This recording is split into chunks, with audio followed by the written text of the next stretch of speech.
Hello students, video class में आपका फिर से स्वागत है।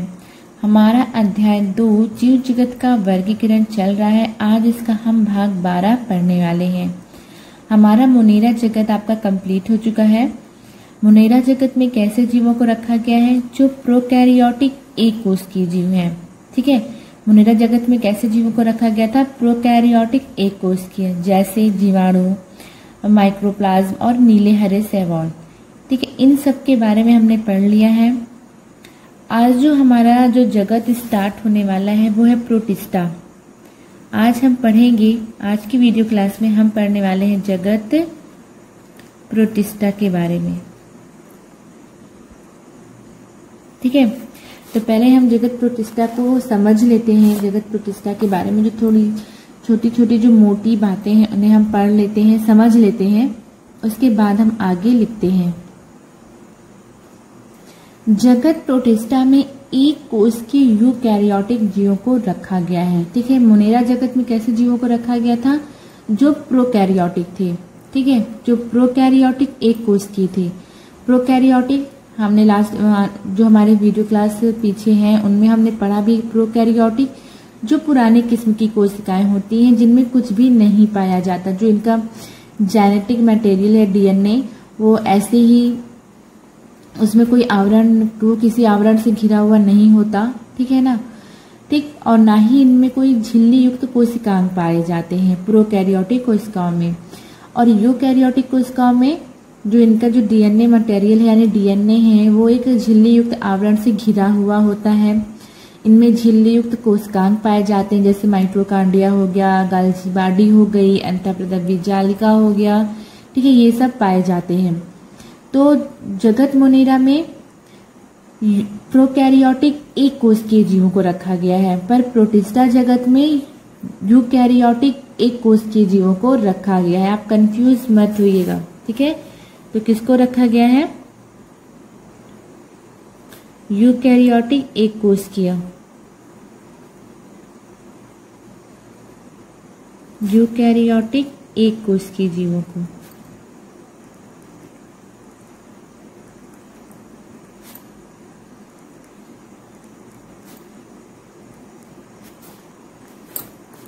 ठीक, जो प्रोटिस्टा जगत के जीव हैं उन्हें हम प्रोटिस्ट भी कहते हैं। ठीक है, जो प्रोटिस्टा के जीव हैं, जो जगत प्रोटिस्टा में जो जीव रखे गए हैं उन्हें हम प्रोटिस्ट भी कह सकते हैं। ठीक है, तो जो प्रोटिस्ट हैं वो स्वपोषी भी होते हैं, जैसे हमारा क्लेमाइडोमोनास है।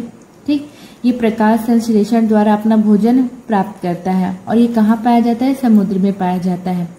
ठीक है, कुछ प्रोटिस्ट हैं वो परपोषी भी होते हैं। ठीक है, कुछ प्रोटिस्ट परपोषी भी होते हैं। ठीक, जो दूसरे जीवों को खाकर अपना जीवन यापन करते हैं, जैसे आपके सारे प्रोटोजोआन्स हैं।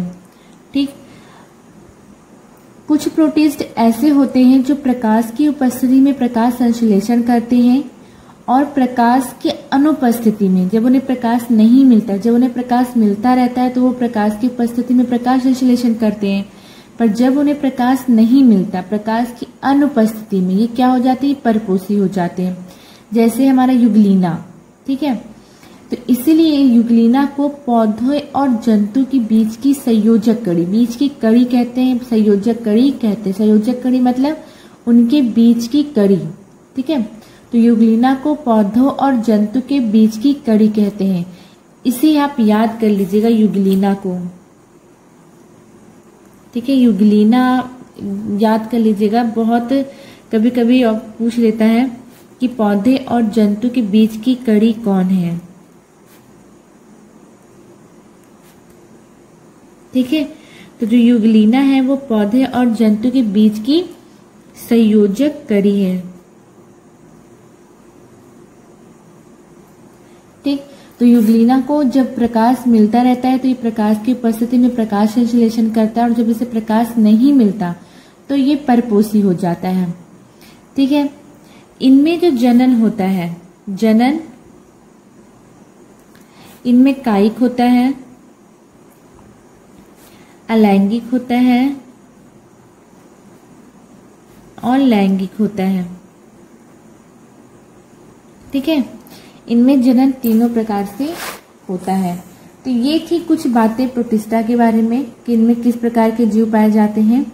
इनमें यूकैरियोटिक एक कोश के जीव होते हैं जो स्वपोषी भी होते हैं, परपोषी भी होते हैं, और इनमें जो जनन होता है वो तीनों प्रकार से होता है। ठीक है, इतना आपको प्रोटिस्टा के बारे में समझ में आ गया होगा। ठीक, ये प्रोटिस्टा शब्द का प्रयोग सबसे पहले हेकल ने किया था 1866 में। तो प्रोटिस्टा शब्द का प्रयोग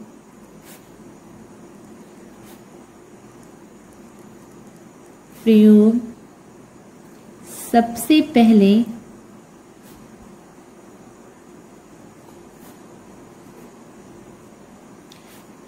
हेकल ने किया था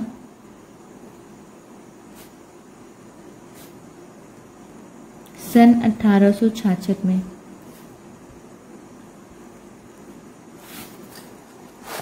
ठीक है, अब हम फिर लिखेंगे जगत प्रोटिस्टा के समान लक्षण। ये तो मैंने ऐसी कुछ मोटी बातें बता दी हैं जो आपको याद होनी चाहिए, आसानी से याद भी हो जाएगी क्योंकि कुछ कठिन नहीं है। अगर मान लीजिए आप जो आगे लक्षण नहीं याद कर पाते हैं तो आप इतने लक्षण तो आराम से ही याद कर लेंगे। ठीक है, कि जगत प्रोटिस्टा में कैसे जीवों को रखा गया है, यूकैरियोटिक एक कोश के जीवों को रखा गया है। ये जीव क्या कैसे होते हैं, स्वपोषी भी होते हैं, परपोषी भी होते हैं।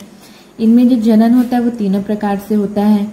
और सर्वप्रथम इस शब्द का प्रयोग किसने किया था, हैकल ने किया था 1866 में। ठीक है, तो चलिए हम लोग अगली हेडिंग डाल लेते हैं, प्रोटिस्टा के समान लक्षण।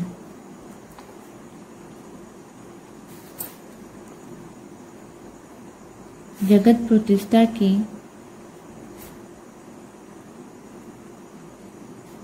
सामान्य लक्षण। यहां से अब आपकी हेडिंग शुरू हो रही है। वो तो मैंने ऐसे ही आपको समझने के लिए जगत प्रोटिस्टा के बारे में थोड़ा सा मैंने उसका इंट्रो दिया था। यहाँ से हमारी हेडिंग शुरू होगी, जगत प्रोटिस्टा के समान लक्षण। ठीक है, तो इसका जो पहला लक्षण है, जो प्रोटिस्ट होते हैं ये मुख्यतः जलीय जीव हैं। लिखेंगे ये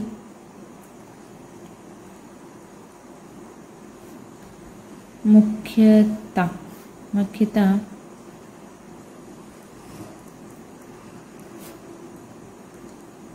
जलीय जीव हैं जो समुद्री जल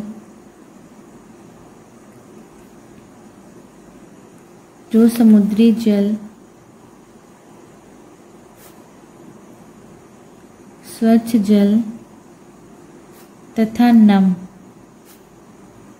मृदा में पाए जाते हैं। अधिकांश प्रोटिस्ट, मैंने भी आपको बताया प्रोटिस्टा के जीवों को हम क्या बोल सकते हैं, प्रोटिस्ट भी बोल सकते हैं। अधिकांश प्रोटिस्ट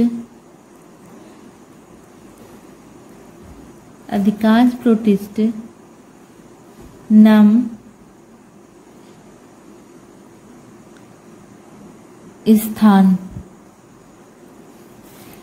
स्थानों तथा जलाशयों की सतह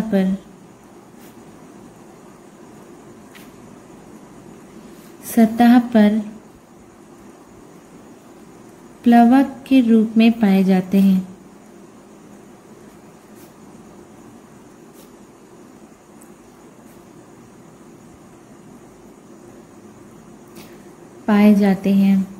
ठीक, दूसरा, ये एक कोशिकीय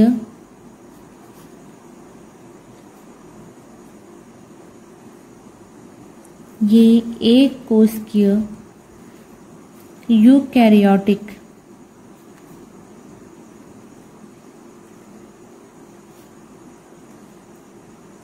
जीव होते हैं।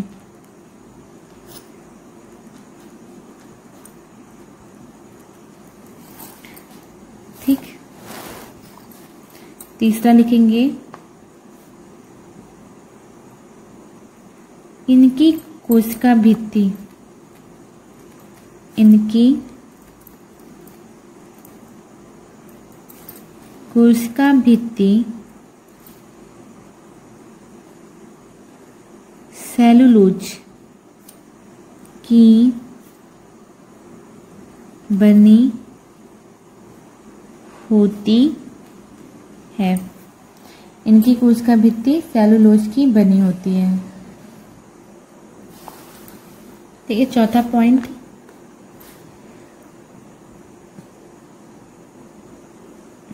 इनकी कोशिका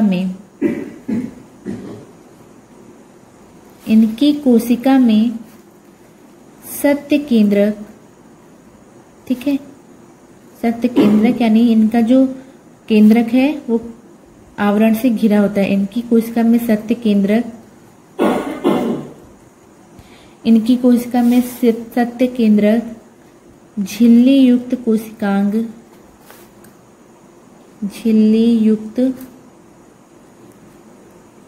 कोशिकांग, ठीक है, जैसे माइटोकांड्रिया हो गया, गाल्जी काय हो गई, अंतःप्रद्रवी जालिका हो गया, ये सब पाए जाते हैं। ठीक है, तो इनकी कोशिका में सत्य केंद्रक झिल्ली युक्त कोशिकांग पाए जाते हैं, पाए जाते हैं। ठीक है, पांचवा,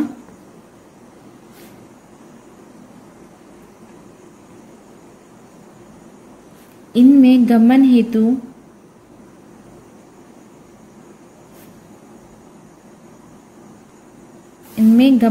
कुछ जातियों में, ठीक है, इनमें गमन हेतु, सभी नहीं, इनमें गमन हेतु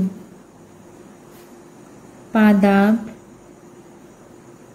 ठीक, कसाब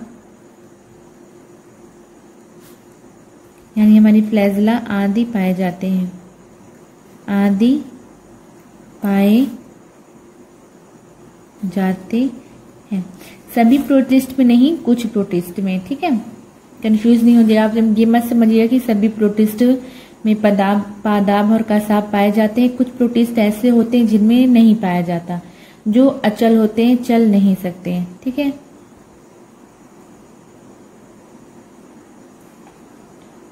छठा, इनमें जनन कायिक, अलैंगिक तथा लैंगिक प्रकार का होता है। ठीक है, सातवां, इनमें पोषण दो प्रकार का पाया जाता है। ये स्वपोषी होती हैं और परपोषी भी होते हैं, और परपोषी भी होते हैं। ठीक है, ये स्वपोषी भी होते हैं और परपोषी भी होते हैं। ठीक है, तो ये आपके कुछ प्रोटिस्टा जगत के जो लक्षण थे, समान लक्षण थे, वो हमने देख लिए। ठीक, आई होप आपको अच्छे से प्रोटिस्टा जगत इतना समझ में आ गया होगा, कोई कंफ्यूजन नहीं होगा अभी तक जितना मैंने पढ़ाया प्रोटिस्टा के बारे में। ठीक है, कि प्रोटिस्टा में कौन से जीव रखे गए हैं, एक कोष की रखे गए हैं और कहते हैं यूकैरियोटिक रखे गए हैं। ठीक, आप अगर साथ साथ में एक दो बार रिपीट कर लेंगे तो आपको आसानी से याद हो जाएगा, याद करने की जरूरत ही नहीं पड़ेगी, क्योंकि कोई खास लक्षण नहीं है कि जो आपको बार बार याद करने पड़े।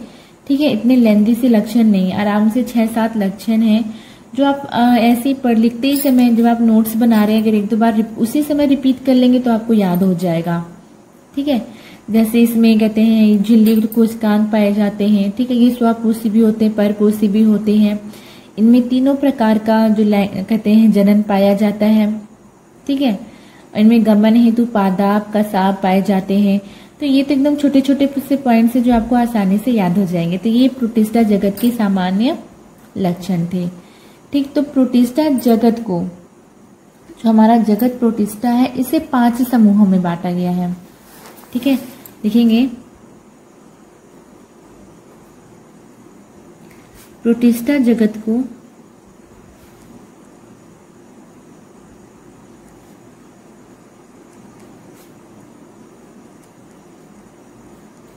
5 समूहों में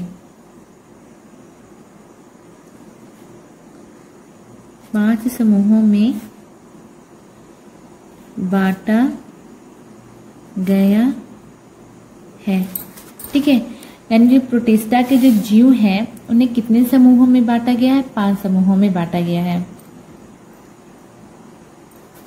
पहला है क्राइसोफाइट।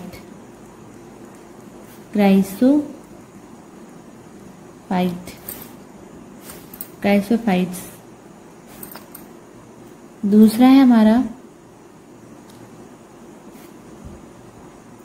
डायनोफ्लैजिलेट्स।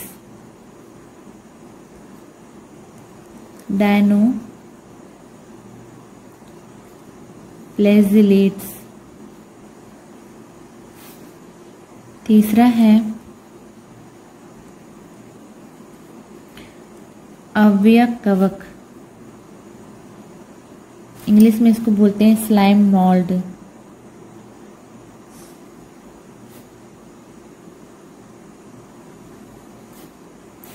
ठीक है, चौथा है हमारा, ये चौथा है। तीसरा है हमारा, यहाँ मिस हो गया, मैं यहाँ लिख देती हूँ आपको। तीसरा है हमारा यूग्लिनॉइड।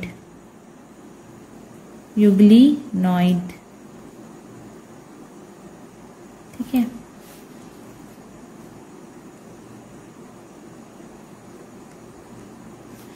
यूग्लिनॉइड्स,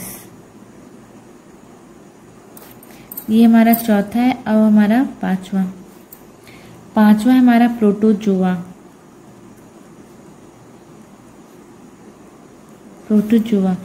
इंग्लिश में हम इसे प्रोटोजोआन्स बोलते हैं।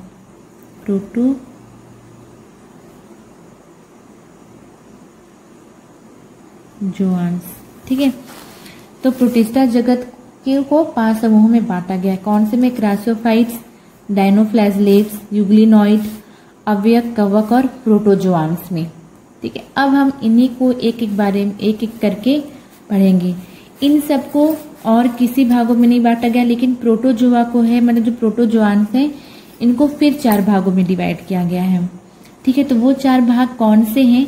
तो जब हम प्रोटोजोआन्स पढ़ेंगे तब हम पढ़ेंगे। ठीक है, तो कहते हैं, अभी तो हम सिर्फ ये पढ़ लेते हैं कि प्रोटिस्टा जगत को 5 समूहों में बांटा गया है। कौन कौन से? क्राइसोफाइट, डायनोफ्लैजिलेट्स, यूग्लिनॉइड, अवयवकवक और प्रोटोजोआन्स। अब हम सबसे पहले क्राइसोफाइट्स के बारे में पढ़ेंगे। मैं इनका एग्जाम्पल भी बताते जाऊंगी। क्राइसोफाइट में कौन से जीव आते हैं, डायनोफ्लैजिलेट्स में कौन से जीव आते हैं। तो अगर आपको इनके बारे में नहीं याद हो रहा है कोई बात नहीं, लेकिन इनके जो एग्जाम्पल्स हैं वो आपको जरूर याद होने चाहिए, क्योंकि ज्यादातर इनके एग्जाम्पल्स पूछता है। जैसे क्राइसोफाइट्स का एग्जाम्पल क्या है? तो क्राइसोफाइट्स के एग्जाम्पल है डायटम्स। ठीक है, और आपका डायनोफ्लैजिलेट्स का एग्जाम्पल क्या होता है? तो डायनोफ्लैजिलेट्स का उदाहरण है गोनियोलेक्स। ठीक, हमारा कहते हैं यूग्लिनॉइड का उदाहरण है यूग्लिना। ठीक है, और अवयवकवक का उदाहरण है जैसे हमारा मैक्सिडीमा। ठीक, तो इस तरह के एग्जाम्पल पूछता है, तो आप इनके एग्जाम्पल जरूर याद रखिएगा कि इनके क्राइसोफाइट्स में कौन आते हैं, एग्जाम्पल्स क्या है, डायनोफ्लैजिलेट्स के एग्जाम्पल क्या है, इनको जरूर याद रखिएगा। भले आपके इनके बारे में ना याद हो कोई बात नहीं, लेकिन ज्यादातर इनके एग्जाम्पल्स ही पूछते हैं, वो आपको जरूर से जरूर याद होने चाहिए। ठीक है, तो चलिए सबसे पहले पढ़ते हैं हम क्राइसोफाइट्स के बारे में। तो हम सबसे पहले हेडिंग डाल लेते हैं क्राइसोफाइट्स। ठीक है, क्राइसोफाइट्स ये एक कोष की और प्रकाश संश्लेषी होते हैं। ये कैसे होते हैं? ये एक कोष की होते हैं और प्रकाश संश्लेषी होते हैं, यानी प्रकाश की उपस्थिति में प्रकाश संश्लेषण द्वारा अपना भोजन प्राप्त करते हैं। तो ये प्रकाश संश्लेषी होते हैं। ठीक है, इसके अंतर्गत ये एकदम से आप याद रखिएगा, इसके अंतर्गत कौन आते हैं। मैं लिख देती हूँ, नहीं तो आप लोग फिर शायद भूल जाओ, कंफ्यूज हो जाओ। ये एक कोशिकीय एवं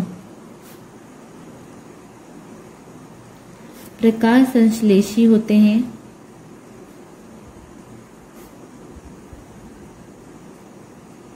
प्रकाश संश्लेषी होते हैं। इसके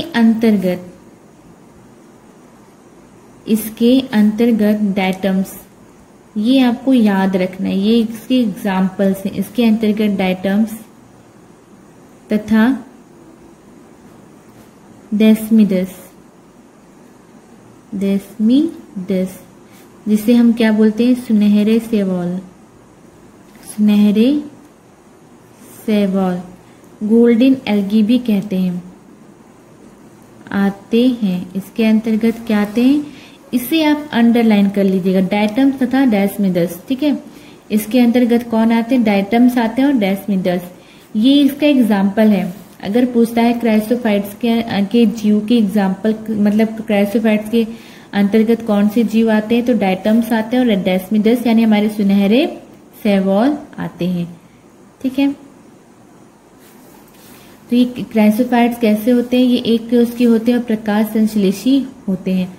इसके अंतर्गत डायटम्स आते हैं और डेस्मिडस आते हैं, जिन्हें हम सुनहरे शैवाल बोलते हैं। तो अब हम किसके बारे में पढ़ेंगे, डायटम्स के बारे में पढ़ेंगे। तो यहाँ लिखते हैं डायटम्स हम हेडिंग डालेंगे।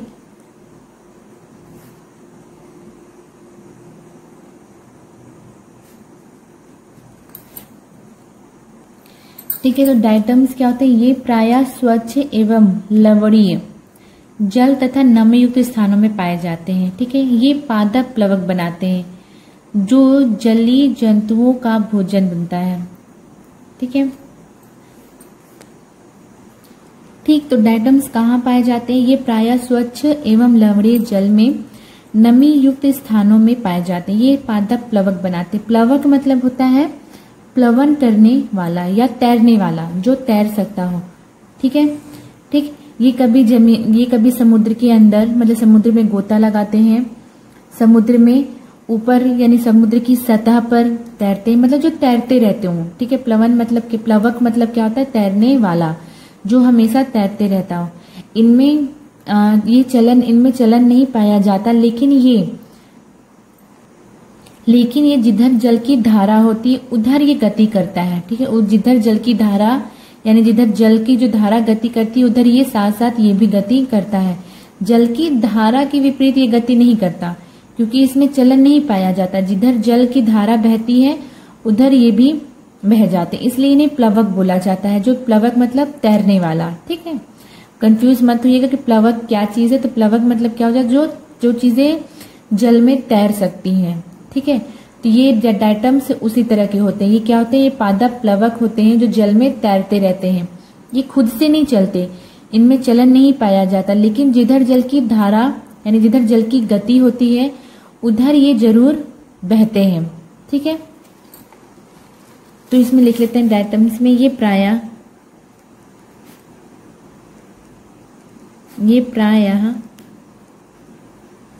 स्वच्छ एवं लवणीय जल तथा नमी युक्त स्थानों में पाए जाते हैं, ठीक है। ये पादप प्लवक, ठीक। अभी मैंने आपको प्लवक के बारे में बताया, जो तैरने वाला, ठीक है। आप कंफ्यूज मत होइएगा, प्लवक के मतलब क्या होता है। प्लवक मतलब जो चीजें जल में तैरती हों, प्लवक बनाते हैं। जो जलीय जंतुओं का भोजन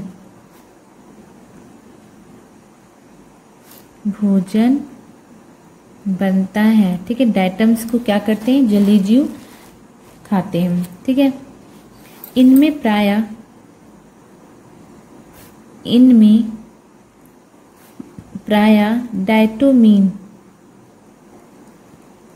डायटोमीन नामक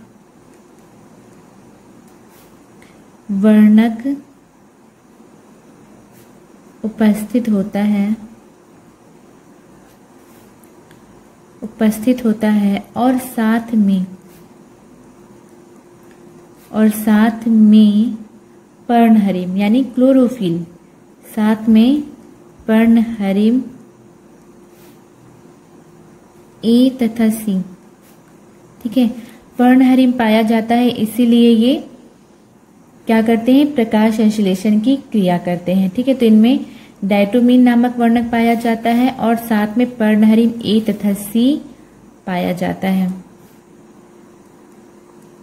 ए तथा सी पाया जाता है।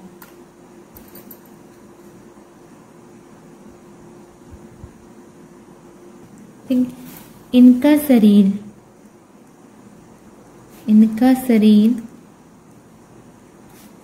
सिल्का युक्त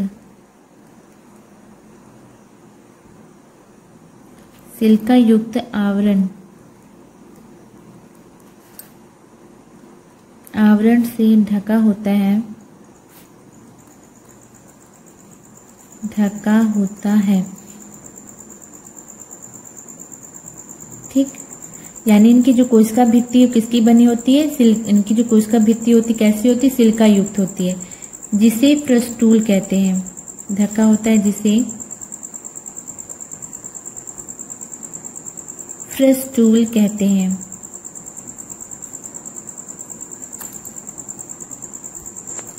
ठीक है, जो इनकी जो कोशिका भित्ति सिल्का युक्त होती है, इसलिए जल्दी नष्ट नहीं होती। ठीक है, सिल्का की वजह से जो इनकी कोशिका भित्ति है वो जल्दी नष्ट नहीं होती और ये समुद्रों में, ठीक है, जहां मतलब समुद्रों में सालों तक नष्ट नहीं होती और सालों तक, वर्षों तक क्या होती है, एकत्र होती रहती है। ठीक है, एकत्र होती रहती है, जिसको हम लोग क्या बोलते हैं, डायटमी मृदा बोलते हैं। जो मतलब जब करोड़ों वर्ष तक जो इनका मतलब जो जब नष्ट हो जाते हैं तो जो इनका जो आवरण है, जो इनकी कोशिका भित्ति है वो नष्ट नहीं होती और ये, ठीक है, मतलब डायटम्स की मृत्यु होने पर जो इनकी कोशिका भित्ति है वो क्या होती है, वो नष्ट नहीं होती और करोड़ों वर्षों तक समुद्र में इकट्ठा होती रहती है। और जब ये इकट्ठा हो जाती है तो इसको हम लोग क्या बोलते हैं, डायटमी मृदा। ठीक है,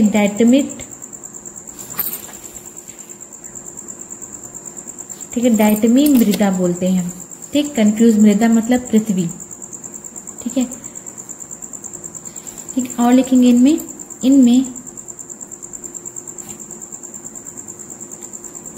अलैंगिक तथा लैंगिक, इनमें अलैंगिक तथा लैंगिक जनन पाया जाता है।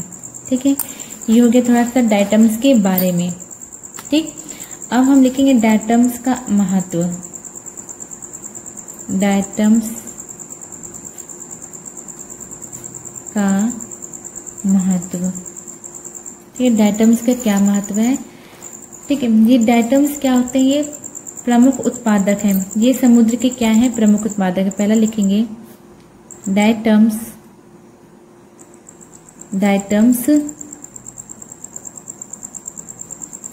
समुद्र के प्रमुख उत्पादक हैं। ठीक है, उत्पादक क्यों कहते हैं, क्योंकि जितने भी हमारे जो पौधे होते हैं, जो प्रकाश संश्लेषी होते हैं, उन्हें क्या हम लोग बोलते हैं, उत्पादक बोलते हैं। ठीक है, डायटम समुद्र के प्रमुख उत्पादक हैं, अतः इन्हें समुद्री मोती भी कहा जाता है। समुद्री मोती भी कहा जाता है। ठीक, सेकेंड्स। ठीक, मैंने अभी आपको बताया कि जब डायटम्स खत्म हो जाते हैं, मतलब मर जाते हैं, पर इनकी कोशिका भित्ति नष्ट नहीं होती। क्यों नहीं होती, क्योंकि जो इनकी कोशिका भित्ति वो किसकी होती है, सिल्का युक्त होती है और सिलिका जल्दी नष्ट नहीं होती। तो सिलिका युक्त कोशिका भित्ति होने की वजह से इनकी जो कोशिका भित्ति है वो जल्दी नष्ट नहीं होती इनकी मृत्यु होने के बाद भी। तो ये क्या होते हैं, तो जो इनका जो कहते हैं ये समुद्र में इसका करोड़ों वर्षों तक क्या होते हैं, इकट्ठा होते रहते हैं, जमा होते रहते हैं। ठीक है, इनकी मतलब जो इसकी सतह पर क्या होते हैं, तलहटी में जमा होते रहते हैं। और जब करोड़ों वर्ष तक जमा होते रहते हैं तो ये क्या बनाते हैं, डायटमी मृदा बनाते हैं। ठीक है, लिखते हैं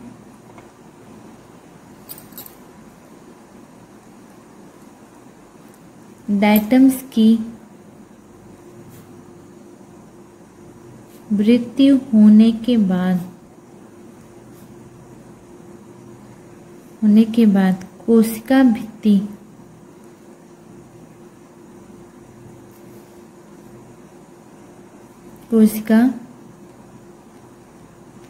भित्ति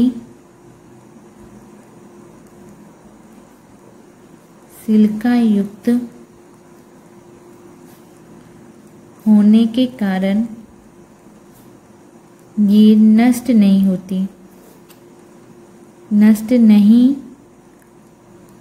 होती और करोड़ों वर्षों तक समुद्र एवं जलाशयों की तलहटी में जमा होती रहती है। ठीक है, जमा होती रहती है और जमा होकर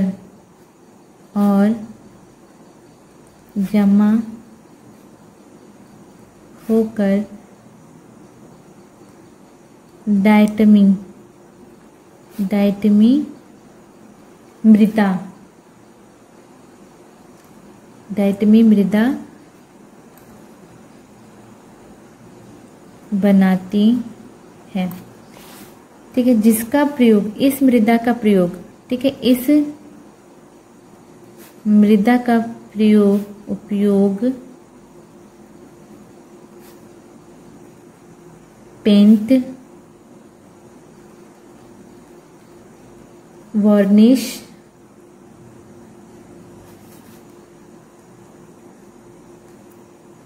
पॉलिश, टूथपेस्ट, रंग साफ करने वाले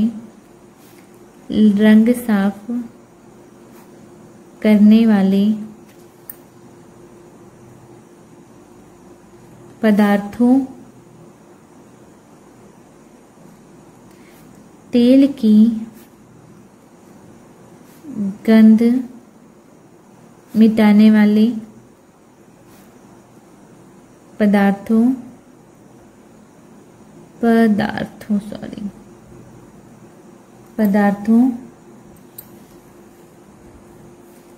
एवं उर्वरक के रूप में किया जाता है।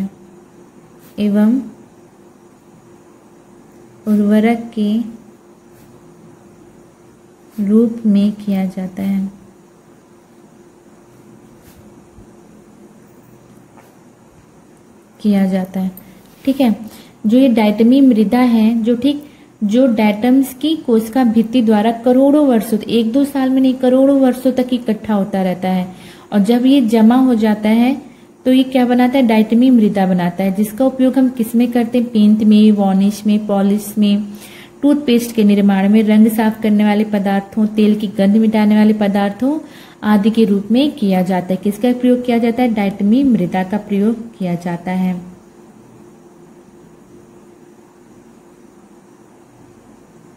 ठीक, ये हमारा हो गया क्राइसोफाइट्स हो गया। अब हमारा अगला है डायनोफ्लैजलेट। दूसरा हम पढ़ेंगे डायनोफ्लैजलेट्स।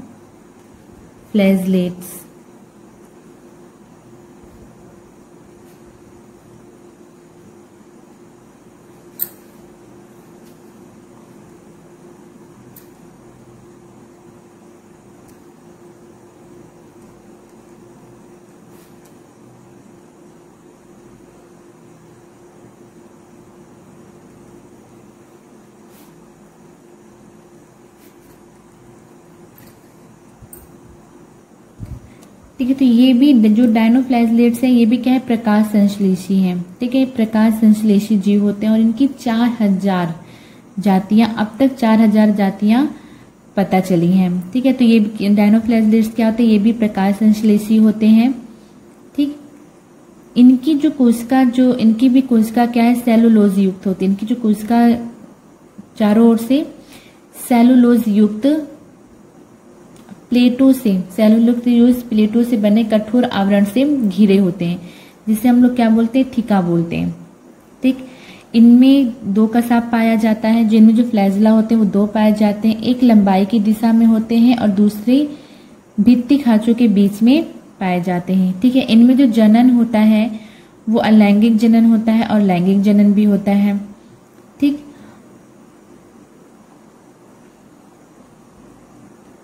इनमें विभिन्न प्रकार के पिगमेंट्स यानी विभिन्न प्रकार के वर्णक पाए जाते हैं, जिनकी वजह से इनका लाल, गहरा नीपीला, हरे रंग, आइए विभिन्न वर्णक विभिन्न रंग के पाए जाते हैं। ठीक है, इसमें जो आपका एक गोनीलोक्स, ठीक है, गोनीलोक्स जो प्रकार का कहते हैं, जो कहते हैं डायनोफ्लाजेलेट्स होता है, वो तेजी से, ठीक, वो तेजी से प्रजनन करता है, जिसकी वजह से जब ये समुद्र में अधिक हो जाता है, मतलब जब इनकी समुद्र में संख्या अधिक हो जाती है तो उस जगह समुद्र क्या होता है, लाल दिखने लगता है, जिसकी वजह से इसे रेड टाइड यानी लाल ज्वार भी कहते हैं इसको। ठीक है,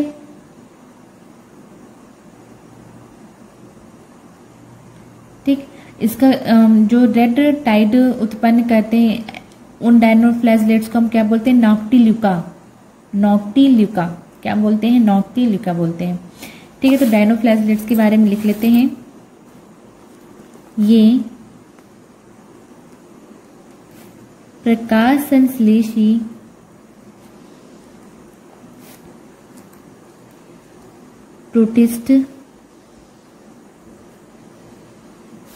प्रोटिस्ट हैं।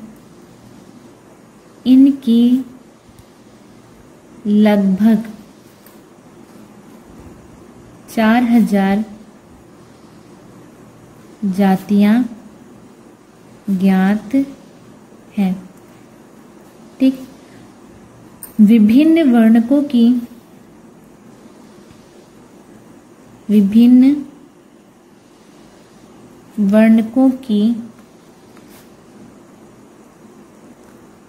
उपस्थिति के कारण ये लाल, गहरे पीले एवं हरे रंग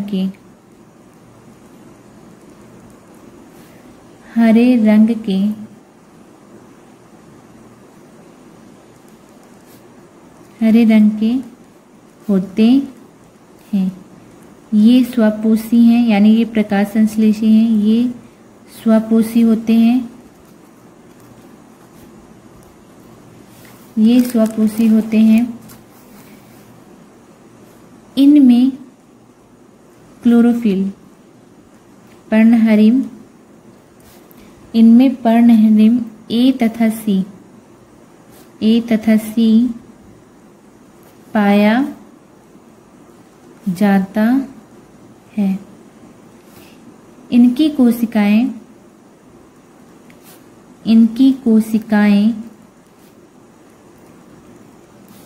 चारों ओर से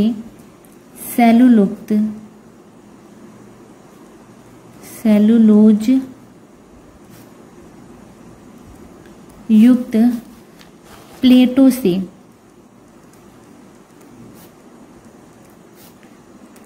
से बने कठोर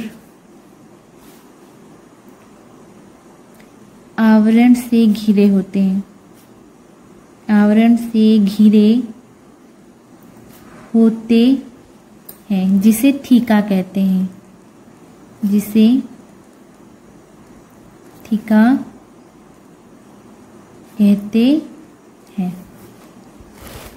ठीक है। 2 फ्लैजला पाया जाता है, इनमें 2 कसाब पाए जाते हैं, इनमें 2 कसाब पाए जाते हैं। एक लंबाई की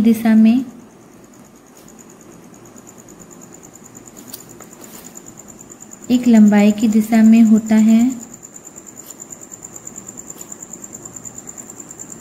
और दूसरा भित्ति खांचों के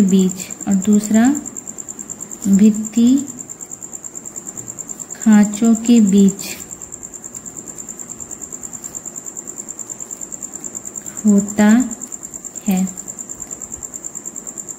इनमें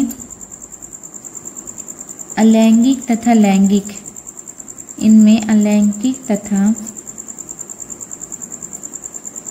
लैंगिक दोनों प्रकार का जनन होता है। ठीक है।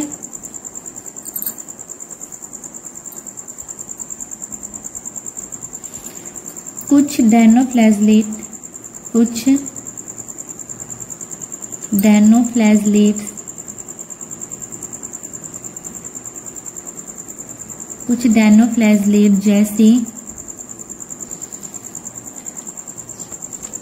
जैसे गोनियोलेक्स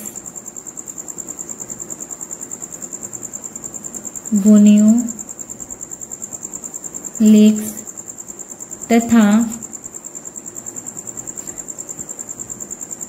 जिम्नोडिनियम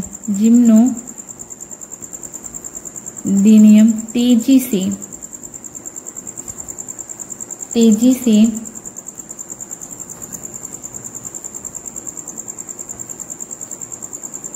प्रजनन करते हैं, अतः इनकी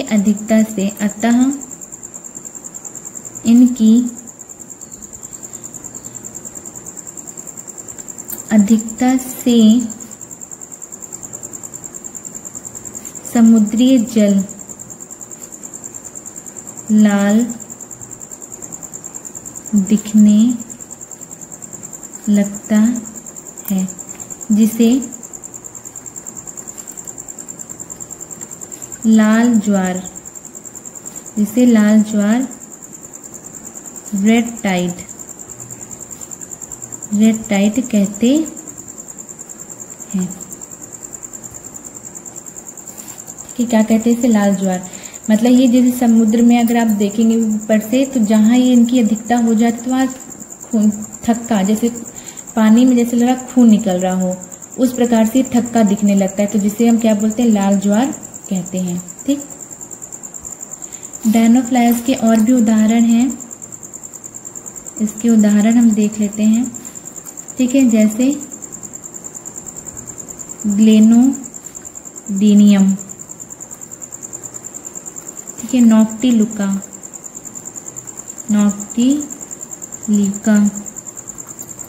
ठीक, गोनियोलेक्स,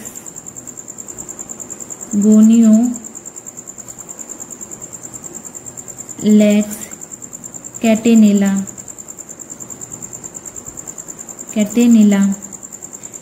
पेरिडीनियम, ठीक है। ये डैनोफ्लैजलेट्स के कुछ और भी उदाहरण हैं। ठीक है। अब हम इसका फिगर देख लेते हैं डैनोफ्लैजलेट्स का। ठीक है। ये आपका डैनोफ्लैजलेट्स का फिगर है, चित्र है। इसमें 2 कसाब पाए जाते हैं, एक भित्ति खांचों के बीच में, ठीक है, ये भित्ति खांचों के बीच में कसाब है, और एक कसाब लंबाई में पाया जाता है। ठीक है। इसके ऊपर वाले भाग को एपिथिका कहते हैं, और नीचे वाले भाग को कहते हैं हाइपोथिका। ठीक है। ये सेलुलोज युक्त आवरण है। ठीक। ये सेलुलोज युक्त आवरण जिससे ढका होता है, जिसे हम लोग क्या बोलते हैं? थिका बोलते हैं। ऊपर वाले भाग को एपिथिका, नीचे वाले भाग को हाइपोथिका कहते हैं। ठीक है बच्चों, तो स्टूडेंट्स आज की वीडियो क्लास के लिए इतना ही। मिलते हैं नेक्स्ट वीडियो क्लास में, तब तक के लिए बाय बाय।